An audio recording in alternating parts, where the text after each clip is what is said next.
ഇന്നത്തെ റെസിപ്പി ചോറ് വെച്ച് ഹെൽത്തി ആയി തയ്യാറാക്കിയെടുക്കാൻ പറ്റുന്ന സിമ്പിൾ ആയിട്ടുള്ള ഒരു നല്ല പലഹാരമാണ് ഉണ്ടാക്കാൻ പോകുന്നത്. അത് ബ്രേക്ക്ഫാസ്റ്റ് ആയിട്ടും ഡിന്നറായിട്ടും ചായക്കൊപ്പം എല്ലാം നമുക്ക് നല്ല ടേസ്റ്റോടുകൂടി കഴിക്കാൻ പറ്റുന്നതാണ്. നമ്മൾ പൊറോട്ട കഴിക്കുന്ന അതേ ടേസ്റ്റിൽ സോഫ്റ്റ് ആയിട്ടുള്ള ഒരു ഐറ്റമാണിത്.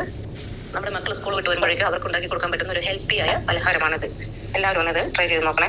ഇനി അത് തയ്യാറാക്കുന്ന എങ്ങനെയാണ് അതിന് വേണ്ടി ഒരു മിക്സിയുടെ ജാറിലേക്ക് ഞാൻ 1.25 കപ്പ് ചോറാണ് ഇട്ട് കൊടുക്കുന്നത്. ബാക്കി വന്ന ചോറ് ഇനി ഇതിലേക്ക് ഒരു കോഴിമുട്ട പൊട്ടിച്ച് ഒഴിച്ച് കൊടുക്കാം. പിന്നെ കുറച്ച് 2 ടേബിൾ സ്പൂൺ വെള്ളം ഒഴിച്ച് കൊടുക്കുന്നുണ്ട്. വെള്ളം കൂടി പോകരുത്. ഇനി ഇത് നന്നായിട്ട് അരച്ചെടുക്കാം. അരച്ചെടുത്ത ശേഷം അതിനൊരു പാത്രത്തിലേക്ക് മാറ്റി വെക്കാം. പാത്രത്തിലേക്ക് മാറ്റി വെച്ചിട്ട് ഈ പാത്രത്തിലാണ് നമ്മൾ അരച്ചെടുക്കുന്നത്. ശേഷം അതിലേക്ക് ഞാൻ 2.25 കപ്പ് ഗോതമ്പ് പൊടിയാണ് എടുക്കുന്നത്. അതേ പാത്രത്തിൽ ചോറെടുത്ത് അതേ പാത്രത്തിൽ 2.25 കപ്പ് ഗോതമ്പ് പൊടി, ആവശ്യത്തിന് ഉപ്പ് ഇട്ട് നല്ലപോലെ നമുക്കതൊന്ന് മിക്സ് ചെയ്തെടുക്കാം.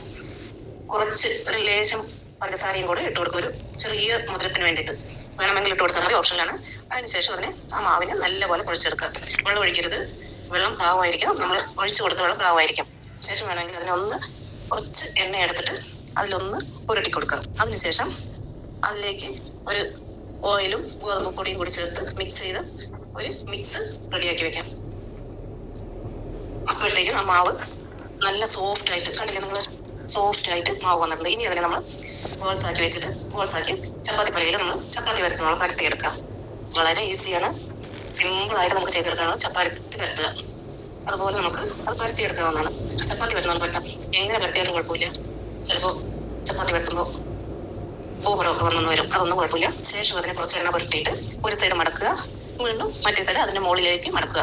ശേഷം അതിന് മുകളിലേക്ക് കുറച്ച് എണ്ണ തടവി കൊടുക്കുക. നമ്മൾ റെഡിയാക്കി വെച്ച എണ്ണ തടവി കൊടുത്തിട്ട് മുകളിൽ താഴത്തേക്ക് മടക്കുക.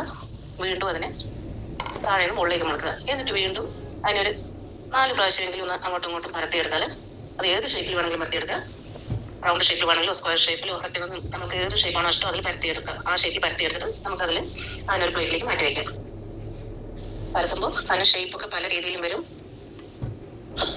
വേൾഡ് പൂവിടുവോ, ഇന്ത്യ പൂവിടുവോ, പാകിസ്ഥാൻ പൂവിടുവോ ഒക്കെ വരും. അതൊന്നും ശ്രദ്ധിക്കേണ്ട, അതൊന്നും കുഴപ്പമില്ല. നമുക്ക് ആ ഐറ്റം നല്ല രീതിയിൽ നല്ല ടേസ്റ്റോടുകൂടി കഴിക്കാൻ പറ്റും.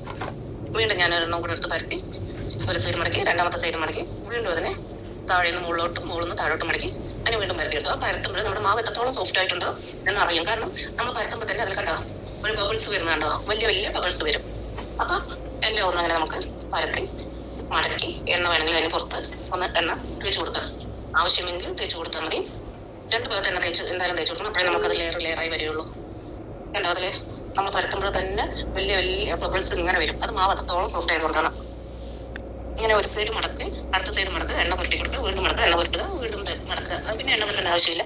നമ്മൾ കുറച്ച് മാവ് പൊടി അതിലേക്ക് ഇട്ടിട്ട് പരത്തുന്ന തലയിലേക്ക് മാവ് പൊടി ഇട്ട് നമുക്ക് എല്ലാം അങ്ങനെ പരത്തിയെടുക്കാം. അതിനുശേഷം കല്ല് വെച്ച് ദോശക്കല്ല് വെച്ച് ചപ്പാത്തി കല്ല് വെച്ച് നമുക്ക് ചുട്ടെടുക്കാം. തിരിച്ച് മറിച്ച് ഒരു 3-4 പ്രാവശ്യം ഇട്ടാൽ മതി.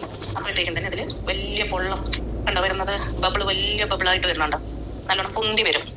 അത് തന്നെ നല്ല സോഫ്റ്റ് ആയിട്ട് നന്നായിരിക്കും, ലെയറായിട്ട് വരും. അതൊക്കെ കാണുന്നുണ്ടല്ലേ നിങ്ങൾക്ക്, വലിയ പൊള്ളമായിട്ട് വരുന്നുണ്ട്. അത് ഇടുമ്പോൾ തന്നെ ലെയർ കാണുന്നുണ്ടാവും. നല്ല ടേസ്റ്റാണ് കഴിക്കാൻ.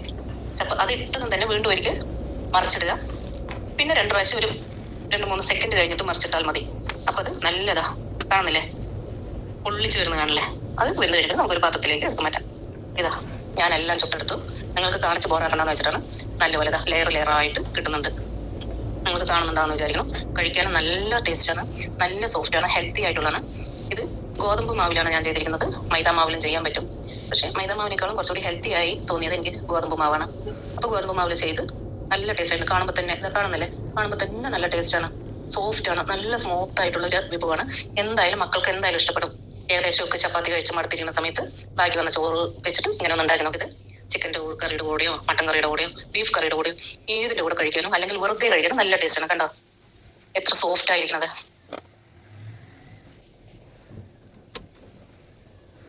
ഗോതമ്പ് മാവ് വെച്ചിട്ടുള്ള ഈ റെസിപ്പി എല്ലാവരും ഒന്ന് ട്രൈ ചെയ്ത് നോക്കണേ. നല്ല ടേസ്റ്റാണ്, കഴിക്കാനും നല്ല സോഫ്റ്റായ ഒരു ഐറ്റമാണ്.